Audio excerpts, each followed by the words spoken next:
Assalamualaikum warahmatullahi wabarakatuh. Perkenalkan, kami dari kelompok 8 akan mempresentasikan hasil dari PPT kami yang berjudul Penegakan Hukum yang Berkeadilan, yang beranggotakan saya sendiri, Melda Olimpiana Putri, Milda Karwaini, Ani Suhani, dan Lita Utami, yang akan dibacakan oleh Milda, Anis, dan Lita. Pengertian penegakan hukum. Penegakan hukum adalah proses dilakukannya upaya untuk tegaknya atau berfungsinya norma-norma hukum secara nyata sebagai pedoman perilaku dalam lalu lintas atau hubungan-hubungan hukum dalam kehidupan bermasyarakat dan bernegara.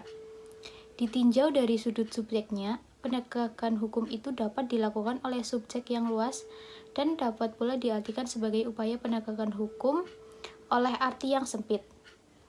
Dalam arti sempit, dari segi subjeknya itu, penegakan hukum itu hanya diartikan sebagai upaya aparatur penegakan hukum tertentu untuk menjamin dan memastikan bahwa suatu aturan hukum berjalan sebagaimana seharusnya.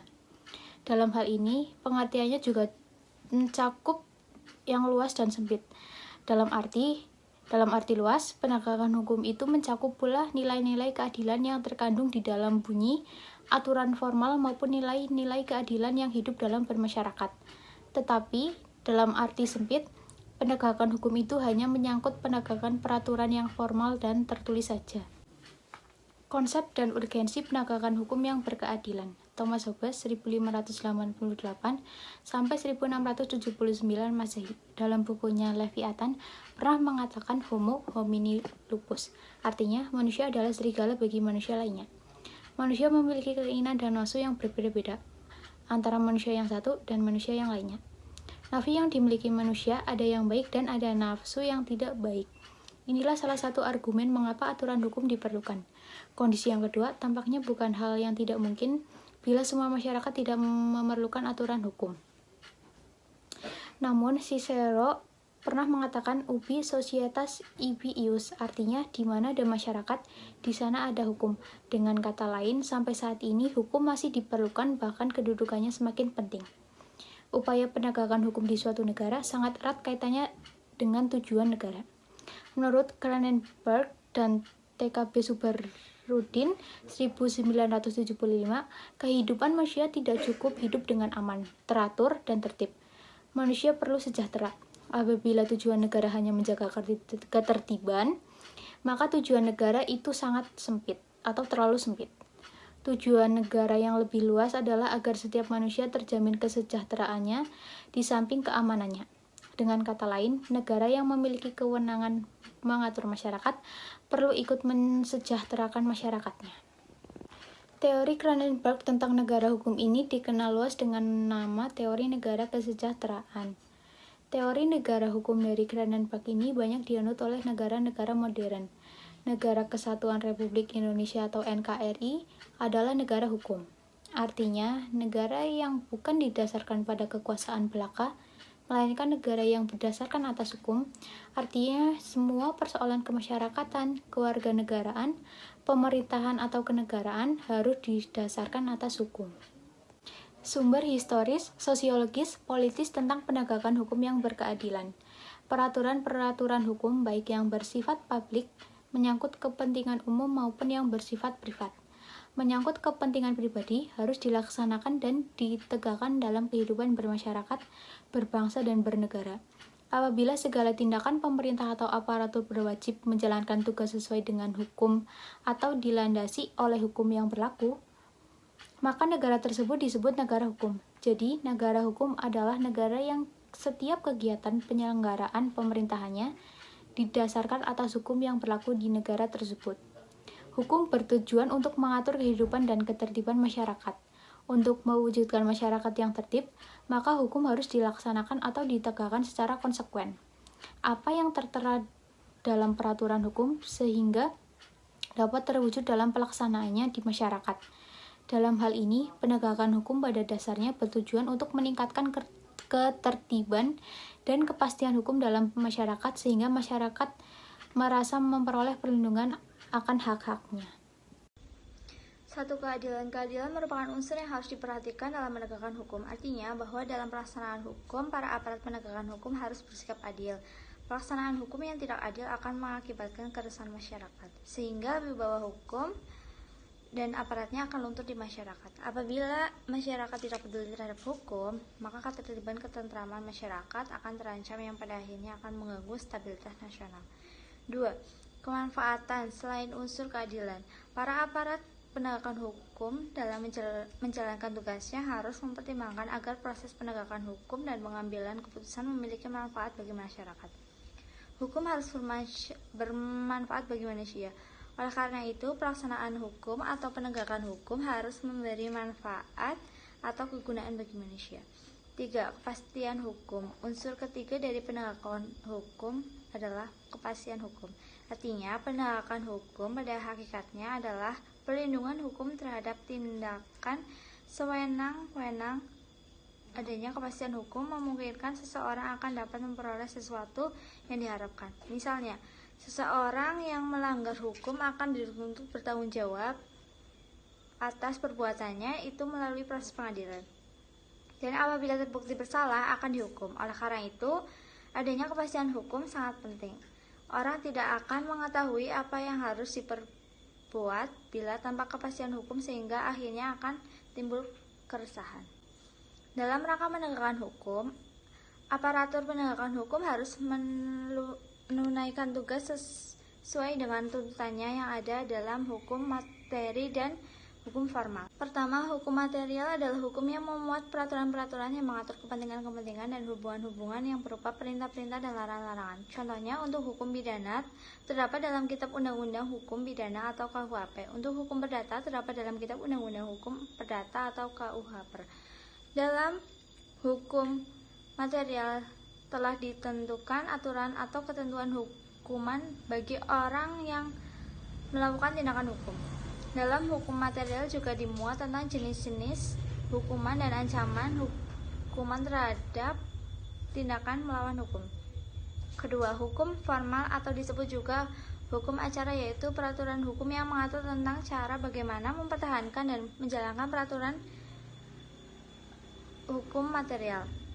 Contohnya, hukum acara pidana yang diatur dalam Kitab Undang-Undang Hukum Acara Pidana atau KUHP, dan hukum acara perdata. Melalui hukum acara inilah hukum material dapat dijalankan atau dimanfaatkan. Tanpa adanya hukum acara, maka hukum material tidak dapat berfungsi. Para aparatur penegak hukum dapat memproses siapapun yang melakukan perbuatan melawan hukum melalui proses pengadilan serta memberi putusan atau vonis. Dengan kata lain, hukum acara berfungsi untuk memproses dan menyelesaikan masalah yang memenuhi norma-norma larangan hukum material melalui suatu proses pengadilan dengan berpedoman pada peraturan hukum acara. Oleh karena itu, dapat disimpulkan bahwa hukum acara berfungsi sebagai sarana untuk menegakkan hukum material. Hukum acara hanya digunakan dalam keadaan tertentu, yaitu dalam hal hukum material atau kewenangan yang oleh hukum material diberikan kepada yang berhak dan peduli pertahankan. Agar masyarakat patuh dan menghormati hukum, maka aparat hukum harus menegakkan hukum dengan jujur, tanpa pilih kasih dan demi keadilan berdasarkan kepada Tuhan Yang Maha Esa. Selain itu, aparat penegak hukum hendaknya memberikan penyuluhan hukum secara intensif dan persuasif sehingga kesadaran hukum dan kepatuhan masyarakat terhadap hukum semakin meningkat. Dalam upaya mewujudkan sistem hukum nasional yang bersumber pada Pancasila dan Undang-Undang Dasar Negara Republik Indonesia 1945, bukan hanya diperlukan pembaruan materi hukum, tetapi yang lebih penting adalah pembinaan aparatur hukumnya sebagai pelaksanaan dan penegakan hukum. Di negara Indonesia, pemerintah bukan hanya harus tunduk dan menjalankan hukum, tetapi juga harus aktif memberikan penyuluhan hukum kepada segenap masyarakat, agar masyarakat semakin sadar hukum. Dengan cara demikian, akan terbentuk perilaku warga negara yang menjunjung tinggi hukum serta taat pada hukum. Membangun argumen tentang dinamika dan tantangan penegakan hukum yang berkeadilan Indonesia. Banyaknya kasus perilaku warga negara sebagai subjek hukum baik yang bersifat perorangan maupun kelompok masyarakat yang belum baik dan terpuji atau melakukan pelanggaran hukum menunjukkan bahwa hukum masih perlu ditegakkan. Persoalannya, penegakan hukum di Indonesia dipandang masih lemah. Dalam beberapa kasus, masyarakat dihadapkan pada ketidakpastian hukum. Rasa keadilan masyarakat pun belum sesuai dengan harapan. Sebagian masyarakat bahkan merasakan bahwa aparat penegak hukum sering memberlakukan hukum bagaikan pisau yang tajam ke bawah tetapi tumpul ke atas. Apabila hal ini terjadi secara terus-menerus, bahkan telah menjadi suatu yang dibenarkan atau kebiasaannya, maka tidak menutup kemungkinan akan terjadi revolusi hukum. Oleh karena itu, tantangan yang dihadapi oleh bangsa Indonesia saat ini adalah menghadapi persoalan penegakan hukum di tengah maraknya pelanggaran hukum di segala strata kehidupan masyarakat. Apabila Anda telah menggali dan mengkaji sejumlah informasi pada subbab di atas, khususnya tentang lembaga negara yang terkait dengan kekuasaan kehakiman dan badan-badan serta aparatur penegakan hukum, maka sebenarnya negara kita telah memiliki perangkat penegakan hukum yang memadai. Persoalannya, apakah lembaga-lembaga negara dan badan-badan penegakan hukum tersebut telah berjalan dan berfungsi sesuai dengan tugasnya? Benarkah aparatur penegak hukum telah bertugas dengan baik? Perlu diingat bahwa aparatur penegak hukum bukan warga negara biasa. Ia harus menjadi contoh teladan bagi warga negara lain yang statusnya bukan aparatur negara hukum. Di era globalisasi yang penuh dengan iklim materialisme, banyak tantangan yang dihadapi oleh aparat penegak hukum. Mereka harus memiliki sikap baja, akhlak mulia, dan karakter yang kuat dalam menjalankan tugas. Dalam hal ini, aparatur penegak hukum harus kuat dan siap menghadapi berbagai cobaan, ujian, godaan yang dapat berakibat jatuhnya wibawa sebagai penegak hukum. Penegak hukum harus tahan terhadap upaya oknum masyarakat atau pejabat lain yang akan mencoba menyuap. Misalnya, selain itu, pemerintah perlu melakukan upaya preventif dalam mendidik warga negara termasuk melakukan pembinaan kepada semua aparatur negara secara terus-menerus. Apabila hal ini telah dilakukan, maka ketika ada warga negara yang mencoba melakukan pelanggaran hukum, pihak aparatur penegak hukum harus bekerja secara profesional dan berkomitmen menegakkan hukum. Mendeskripsikan esensi dan urgensi penegakan hukum yang berkeadilan Indonesia.